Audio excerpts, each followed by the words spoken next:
ओम नमो भगवते वासुदेवाय। सभी माताओं बहनों को मेरा सादर प्रणाम।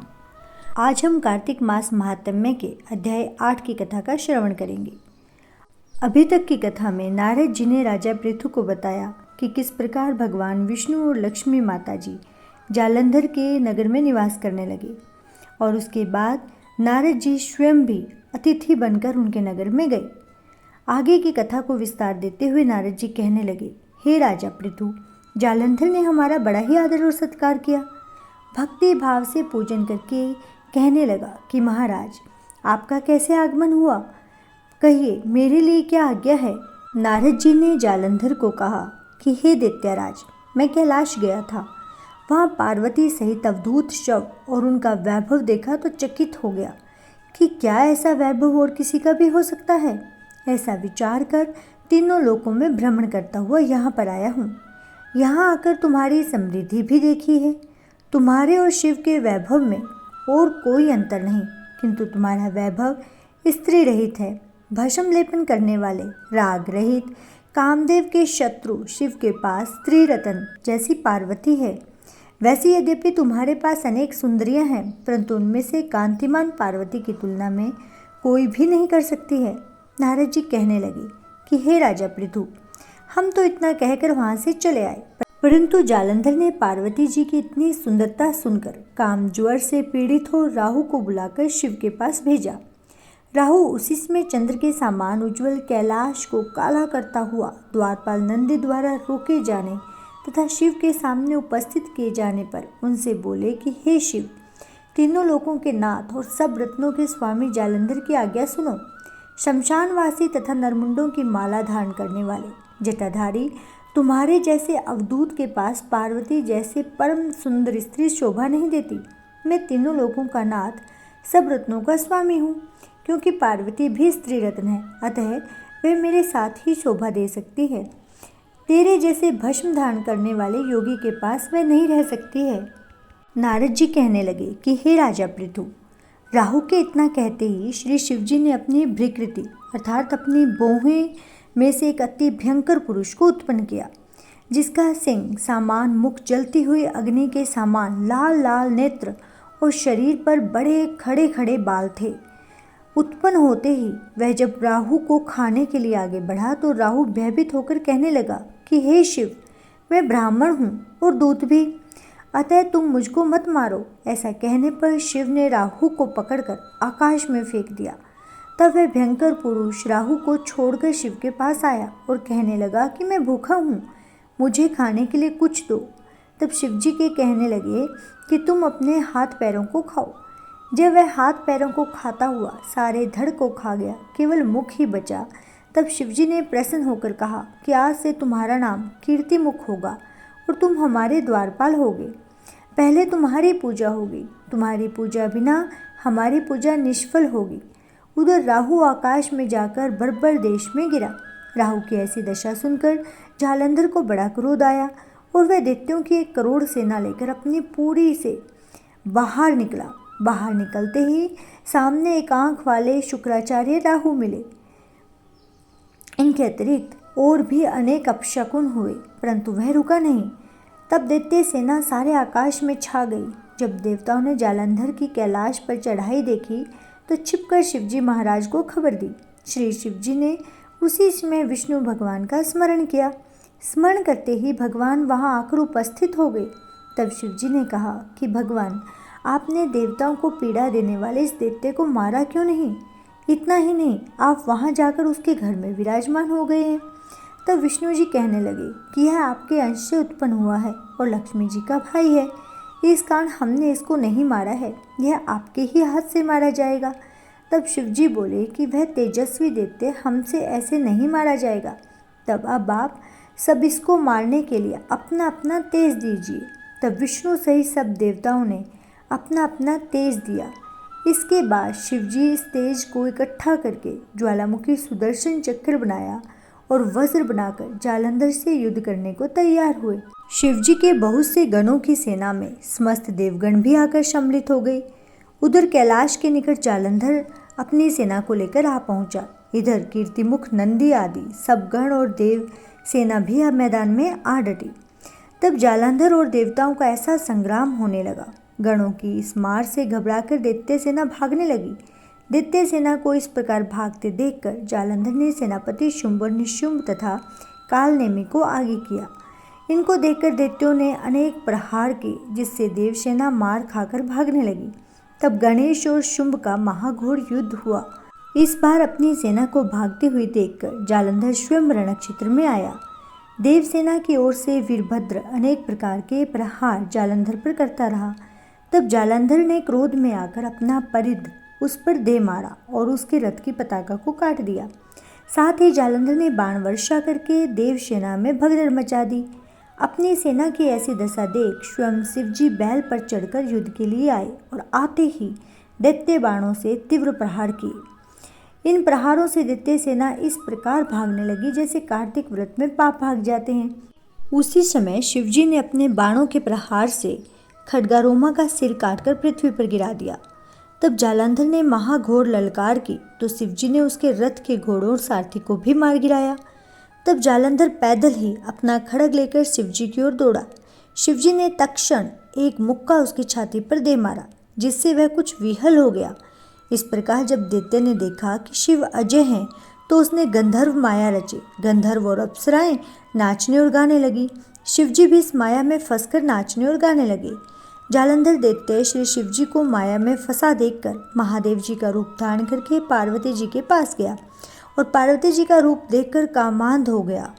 पार्वती महादेव को आया देखकर खड़ी हो गई, परंतु तत्काल ही राक्षसी माया समझकर वहां से अंतर्ध्यान हो गई। तब जालंधर पुनः युद्ध भूमि में आया। उधर जालंधर के चले जाने के बाद पार्वती जी ने भगवान विष्णु का स्मरण किया। तब भगवान विष्णु ने वहां उपस्थित होकर पार्वती जी को आश्वासन दिया। भगवान विष्णु ने सोचा कि जालंधर ने स्वयं अपनी मृत्यु का रास्ता बना दिया है। यह दुष्ट वृंदा के पतिव्रत धर्म के कारण ही मृत्यु को प्राप्त नहीं होता है। अतः देवताओं के कार्य तथा भक्तों की रक्षा के लिए हमको ही वृंदा के धर्म को भंग करने का घोर कर्म करना पड़ेगा। ऐसा करने पर ही इस दुष्ट की मृत्यु होगी। इतनी ही देर में शिवजी भी राक्षसी माया से मुक्त होकर जालंधर को आया देख उसके साथ युद्ध करने को उद्यत हुए और उस पर अनेकानेक बाणों से प्रहार किया। इसके साथ ही कार्तिक मास महात्म्य का 8वां अध्याय संपन्न होता है। 9वें अध्याय में वृंदा ने स्वप्न देखा कि उसका पति सारे शरीर में तेल लगाकर नंगा शरीर भैंसे पर सवार होकर दक्षिण दिशा की ओर और प्रेतों के साथ जा रहा है। यह स्वप्न देखकर उसे बड़ी चिंता हुई और अटारी तथा गौशाला कहीं पर भी उसे विश्राम नहीं मिला।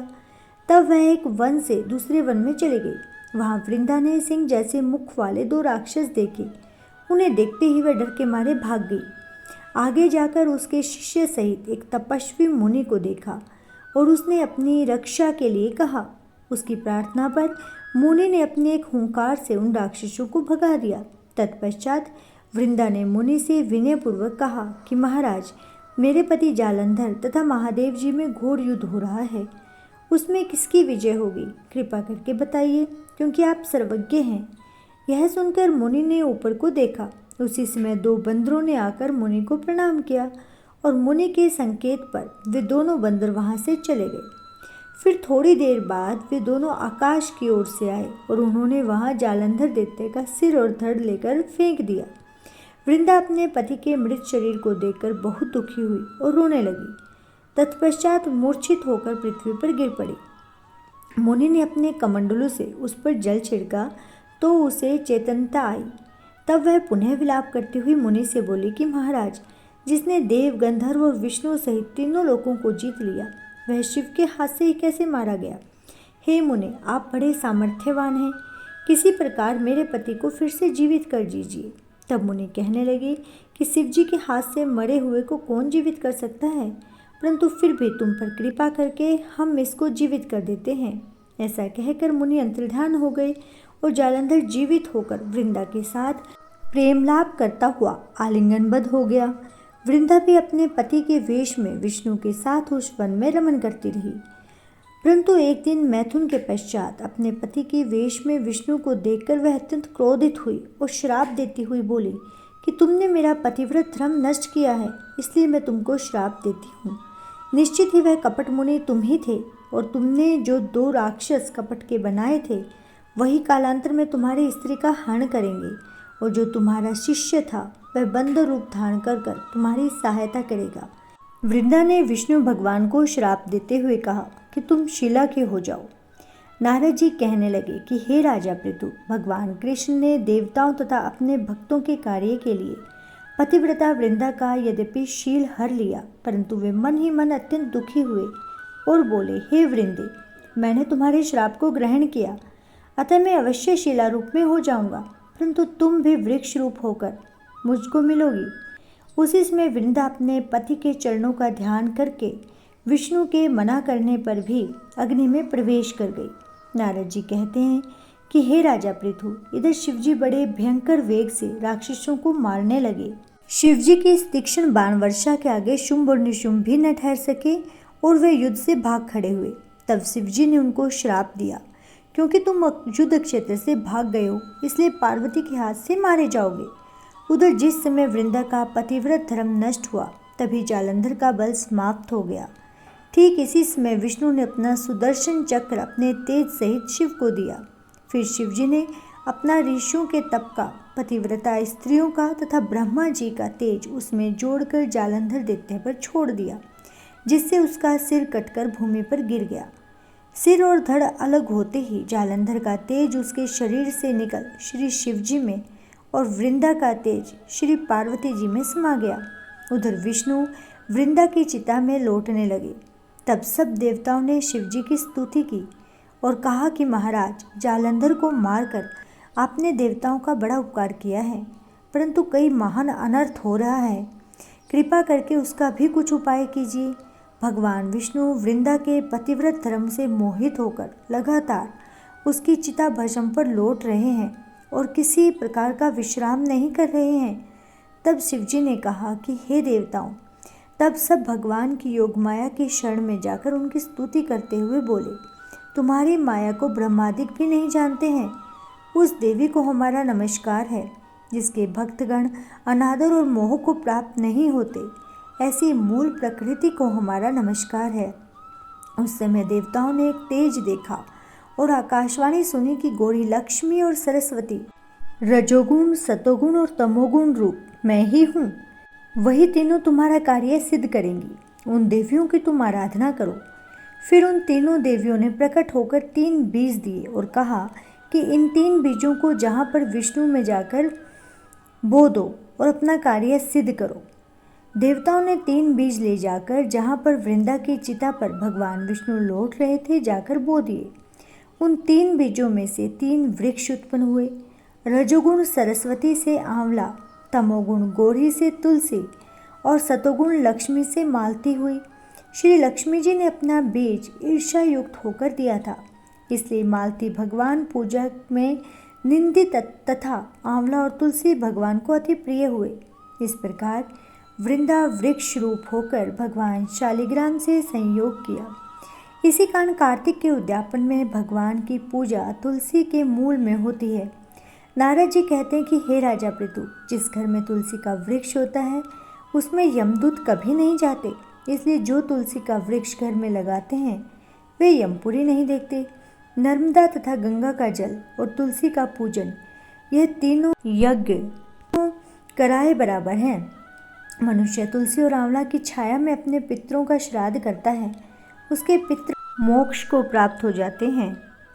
नारद जी कहते हैं कि हे राजा पृथु, तुलसी और आंवला का महात्म्य ब्रह्मा जी भी कहने में असमर्थ हैं। जो कोई भी इस कथा को पढ़ता अथवा सुनता है वह भी मोक्ष को प्राप्त हो जाता है। इतना कहने के बाद नारद मुनि कुछ देर के लिए मौन हो जाते हैं। इससे आगे की कथा का श्रवण करने के लिए अपने इस चैनल से जुड़े रहें तथा इसे सब्सक्राइब करें। आशा है आपको ये कथा वाचन अच्छा लगा होगा, और यदि ये वीडियो अच्छी लगी है तो प्लीज़ इसे लाइक करें और कमेंट बॉक्स में ओम नमो भगवते वासुदेवाय अवश्य लिखें। भगवान श्री हरि सभी भक्तजनों पर अपनी असीम कृपा दृष्टि बनाएं। मिलते हैं एक नई वीडियो में, तब तक के लिए अपना और अपनों का ख्याल रखिए। भगवान विष्णु के सहारे अपने जीवन को आनंदमय बनाएं। हमेशा मुस्कुराते रहिए। कभी अपने लिए तो कभी अपनों के लिए। ओम नमो भगवते वासुदेवाय।